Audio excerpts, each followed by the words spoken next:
Olá, neste primeiro módulo nós aprenderemos sobre o histórico do SCI, o Sistema de Comando de Incidentes, e os seus princípios. Primeiramente, o que é o SCI? É uma ferramenta padronizada que pode ser utilizada em qualquer tipo de situação, né? Uma situação menor, de pequena magnitude, ou uma situação maior, de grande magnitude, independente de qualquer tipo de barreira jurisdicional. Ou seja, ele pode integrar várias instituições de várias jurisdições diferentes, né, para atender a emergência que está se mostrando. O SCI surgiu na Califórnia, após incêndios gigantescos que aconteceram lá nos Estados Unidos e mostraram vários problemas. Várias instituições começaram a chegar na cena do incidente para atender um incêndio florestal gigantesco que se instalava lá, mas começaram a apresentar vários problemas, como as instituições elas não se conversavam, não havia objetivos bem estabelecidos dentro do cenário de atuação delas, não existia um comando unificado, um comando único que soubesse cada instituição, cada recurso que tivesse na cena e integrasse todo mundo para um atendimento mais efetivo. A partir desse evento que aconteceu nos Estados Unidos, o próprio governo americano começou a fazer estudos e a fazer investimentos para que fosse desenvolvida a ferramenta de sistema de comando de incidentes.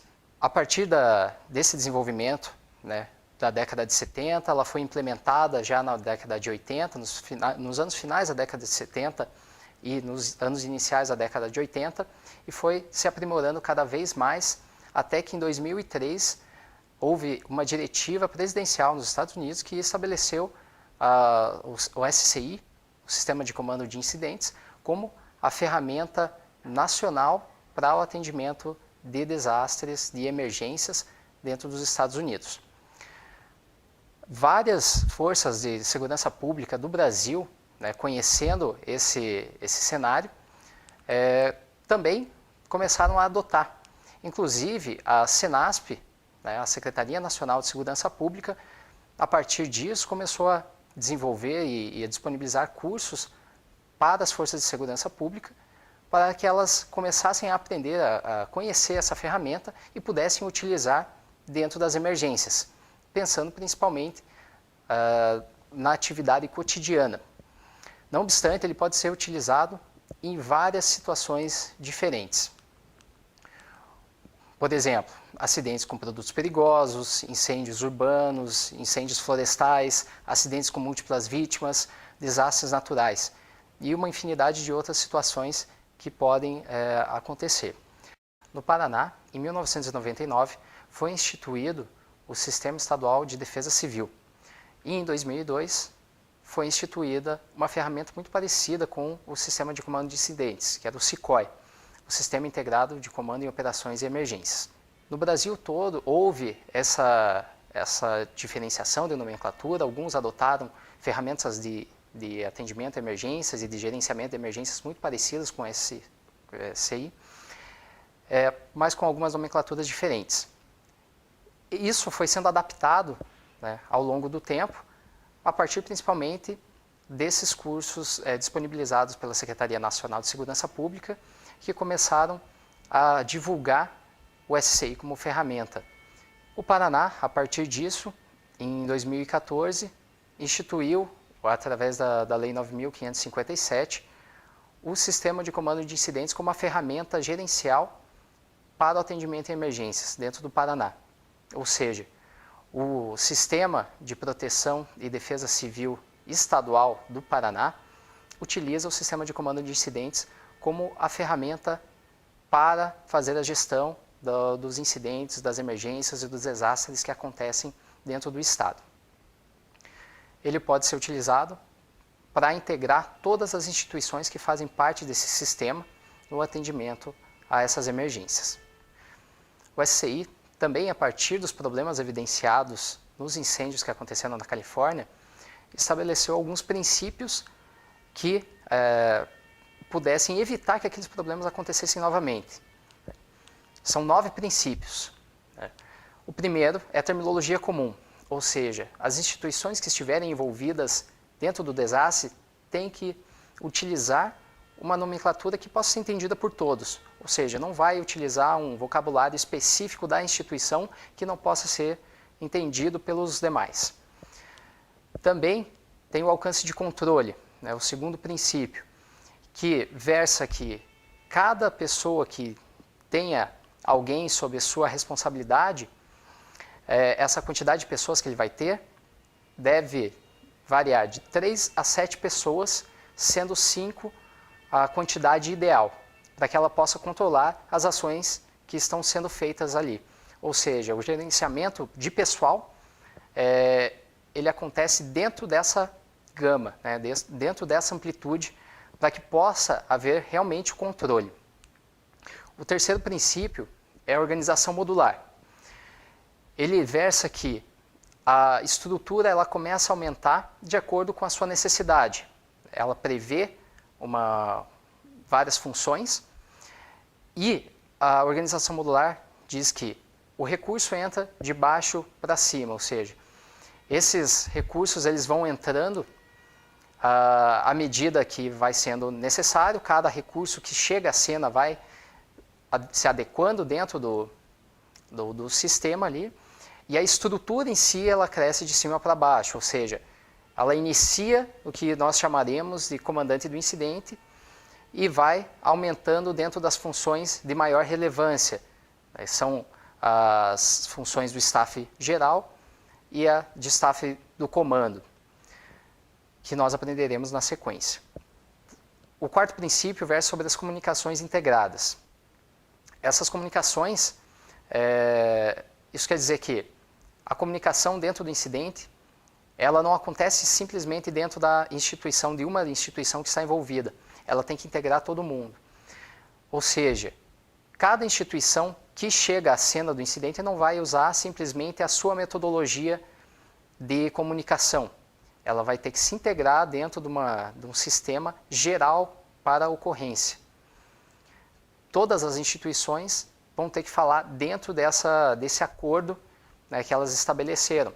Podem ter vários canais de comunicação, um canal só para o comando, um canal para a comunicação de aeronaves, né, com solo, com veículos terrestres, um canal só para operações, e isso vai variar de acordo com a necessidade do incidente. O importante é que essas comunicações elas vão ter participação de várias organizações diferentes e elas vão ter que estar se conversando de maneira que haja realmente a comunicação e a eficiência no atendimento. O quinto princípio é o do plano de ação do incidente. Isso quer dizer que todo evento que acontecer, toda emergência que houver, vai utilizar um plano de ação do incidente. Ele pode ser escrito ou não. Normalmente, eventos com grande duração, com mais de 4 horas de duração, já tem essa necessidade de que esse plano de ação seja escrito. Mas ele pode ser mental também, se a situação puder ser resolvida de maneira rápida. O plano de ação do incidente é uma metodologia, um guia para as ações que vão se desenvolver para aquele período operacional, que vai ser desenvolvido, né, definido pelo comando do incidente, juntamente com as principais funções do staff de comando e do staff geral. Ou seja, é uma diretriz para as operações, para o pessoal que vai realmente fazer as operações e dar o atendimento ao desastre, de maneira que eles estejam atendendo os objetivos que foram estabelecidos dentro do comando unificado. O sexto princípio é o da cadeia de comando. Ele diz que cada pessoa dentro da estrutura só pode conversar com aquela que está imediatamente acima ou imediatamente abaixo dele dentro da estrutura. Isso quer dizer que se uma informação, por exemplo, que vem da parte de operações, precisa chegar dentro do comandante do incidente, né, até o comandante do incidente, ela vai percorrer o caminho, né, de cada chefia até que chegue ao comando do incidente. Isso, né, proporciona que todas as pessoas que estão dentro dessa linha e que provavelmente necessitariam conhecer essa informação tenham essa possibilidade, né? Ou seja, todos ali conhecem aquela informação que atravessou a cadeia de comando. O próximo princípio, o sétimo, é o de comando unificado. Isso quer dizer que todas as instituições que estão participando dentro do incidente, elas têm uma cadeira dentro do comando do incidente, ou seja, elas participam das decisões, proporcionando que elas conhecem os recursos que existem, né, dentro das suas instituições, que recursos podem ser utilizados para auxiliar no atendimento àquela emergência, àquele desastre.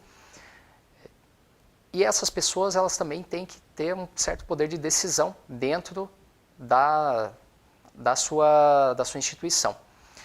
De maneira que, quando for necessário, quando houver uma dúvida sobre a necessidade de um certo tipo de recurso que poderia ou não ser disponibilizado pela sua instituição, ela possa realmente dar uma resposta no sentido de disponibilizar ou no sentido de realizar uma ação ou não.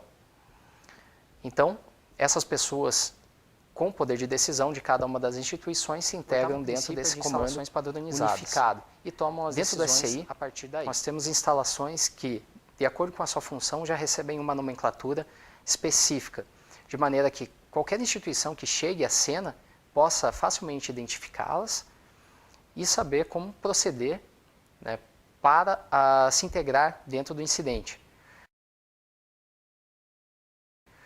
Por exemplo, nós temos o posto de comando que vai ser utilizado em todos os tipos de emergência. Nós temos área de espera, área de concentração de vítimas e outras instalações. O último princípio é o gerenciamento integral dos recursos. Isso quer dizer que qualquer recurso que entrar na cena do incidente vai fazer parte dele, independente da instituição a qual ele pertença. Isto é, todas as instituições vão estar cedendo seus recursos para o atendimento àquele incidente e eles vão pertencer ao comando unificado, né, no atendimento. Então, nós teremos ali o controle total desses recursos.